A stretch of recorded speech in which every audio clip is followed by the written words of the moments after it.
So our next speaker is Eduard Lopec.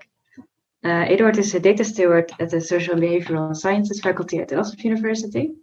And he is also a part-time postdoc in the Sync Lab at Erasmus University. He's been involved in addressing neuroscientific questions using neuroimaging methods in a robust, reproducible way. For example, by producing output on quality control, statistical power, and reproducibility issues in developmental neuroscience. And as a data steward, he now helps other researchers with their research data management and open science questions. And he helps shape the university's open science policies as well. So he will now tell us a bit about reproducibility and analytical transparency in the case of quality control. So Eduard, the floor is yours. Thank you, Loreen. So I will share my screen. Is it good to see the whole? Yes. Great. Yep. Okay. So yeah, thank you. So I was about to start telling a bit about being a research data steward now, and that it's quite well connected to today's topic on open science. So if you're willing or just mandated to share data, you probably need advice on best practice for this. So the thing I wanted to say about that is just do not hesitate to contact the data steward at your department. They're there to help. And well, I'm doing that in Rotterdam now. I've also put the Leiden University logo on the slide because most of my own work that I will present was done when I was at Leiden. So I will focus now a little bit more on a specific case, which is important for reproducibility and analytical transparency, and that is quality control. So to start with briefly summarizing what I'm going to tell, having a look at the quality of your data is a very important, but maybe not the most exciting step when doing data analysis. And in the case of MRI scans, if you include low quality data, this can have a profound effect on study results. But unfortunately, in many studies, the quality control procedures are reported with a lack of detail, and this makes it hard to reproduce results. So I'll start with a shameless plug of a paper I've been working on. So I'm a developmental psychologist, and I'm interested in brain development, and I use neuroimaging methods. And a paper I wrote with colleagues recently, we discuss ways in how we can increase reproducibility and replicability of research in an area with a lot of complex data and complex analysis pipelines. And I just wanted to show the very nice artwork here by Nora Raschle, one of the authors on the paper. And you can already see the complexity of development itself and the different levels and the different methods of investigation that lead to a lot of choices that have to be made when you perform a research study. And what I want to stress is that, importantly, all these choices can have an influence on your study results. And of course, this is not specific for developmental neuroimaging, but this is just the field I know best. And I also have to say that working with young participants and age-related changes poses quite some specific challenges. And one thing for today's topic, very important, is that young kids move more in the scanner. So this is a slide you've already seen very well explained by Reni. So ideally, as scientists, we strive to do reproducible research. And for me as well, open science is a means to an end, in my opinion, to have trustworthy results. And all these different flavors of reproducibility listed here are important to establish trustworthy results. And then an important premise is, if you want to reproduce or replicate results, every step in the research process should be traceable in principle. So this also means that every step in the research process matters. So I therefore very much like this paper and its strong and simple title. The first two words, like everything matters. So this is from the ReproNIM initiative. It's a Center for Reproducible Neuroimaging Computation. And everything matters when trying to reproduce results.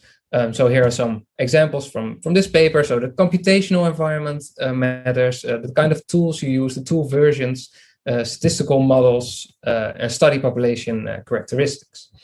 So this is what Remy already said as well, but I think it's good to stress. And another way to look at this is thinking about the garden of forking paths. So the story is about how each decision a person makes leads to a different future. And this means that the branching or forking of all these decisions forms a web or a network of possibilities of different futures. So those of you who might be familiar with the garden of forking paths analogy might think of it as an example of p-hacking only. But I would like to extend this, to generalize it to everything we do when we're doing research. So there are hundreds of possibilities when going from raw data to results, or even thousands or millions of possibilities. So, and this can all lead, for example, to significant results due to chance. So we need some checks on how different decisions lead to different results. So, and to reiterate, in neuroimaging studies, this problem might be even worse because there's so many steps to take when going from raw data to process data to results.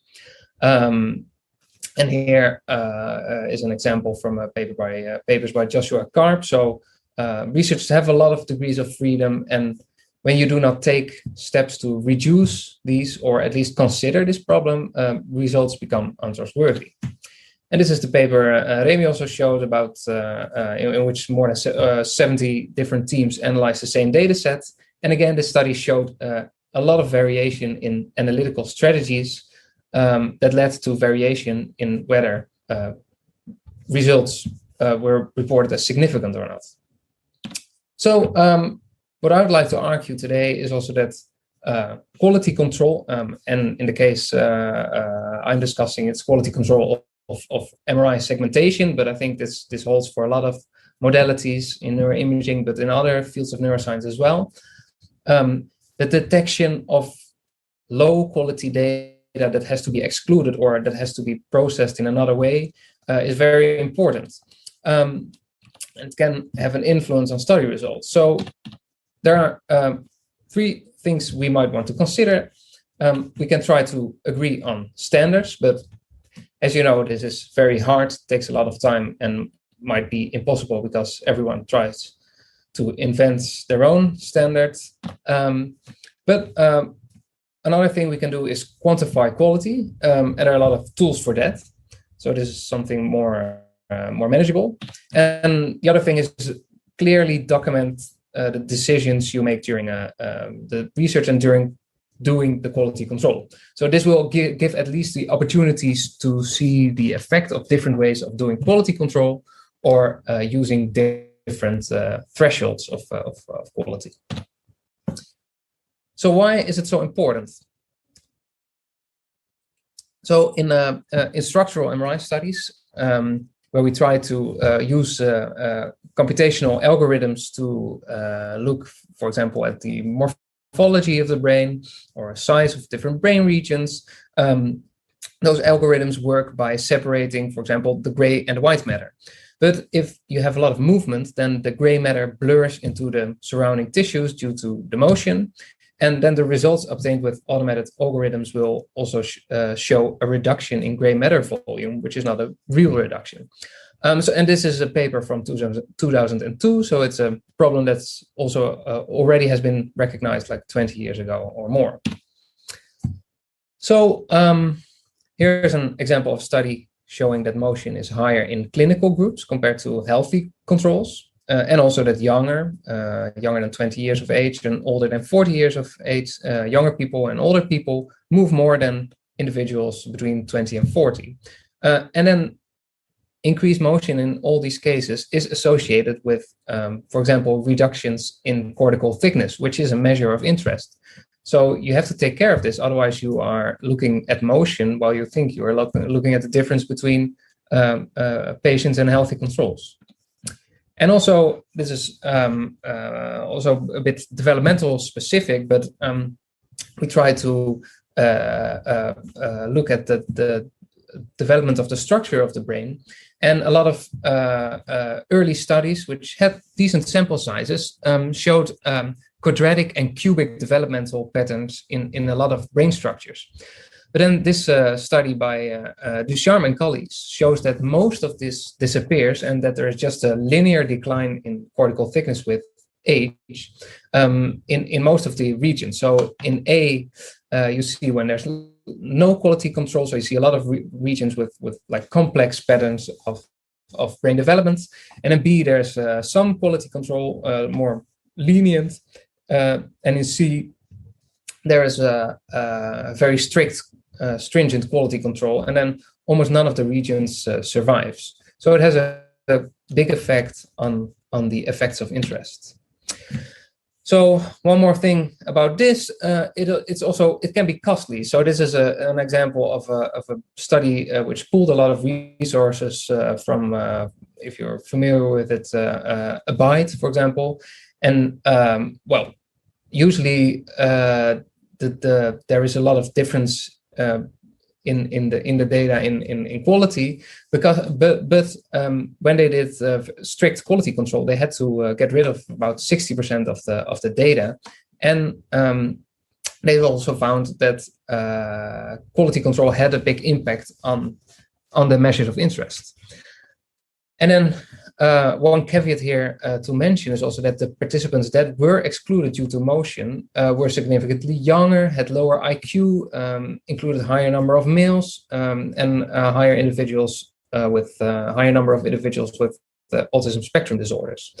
So you can imagine that this also poses challenges to the generalizability of the sample you end up with. So it comes with a high cost if you have to throw away large amounts of data. Hopefully in the average study, it wouldn't be 60%, but still there is a cost to it. But I think it's still a lower cost than if you're not doing this, because you will end up with basically useless and inflated results. But there must be a balance, of course. Yeah. There's a few minutes left, so just to let you know. Yeah. Okay. So what can we do? Well, first of all, increase the transparency of reporting. So report what you did, share protocols, use protocols out there, and use other tools. So one very nice and funny tool is, but that's very useful, is to make a quality control a game. So this is Brander by Anish Keshavan. And what you have to do is to swipe left for failed scans and right for past. And then if a lot of people are playing this game, you can use the wisdom of the crowds if you have a lot of players and multiple scores per scan slice. But still, if you do like visual quality control, human raters are not perfect, so they miss subtle artifacts, and agreement between different raters is usually moderate.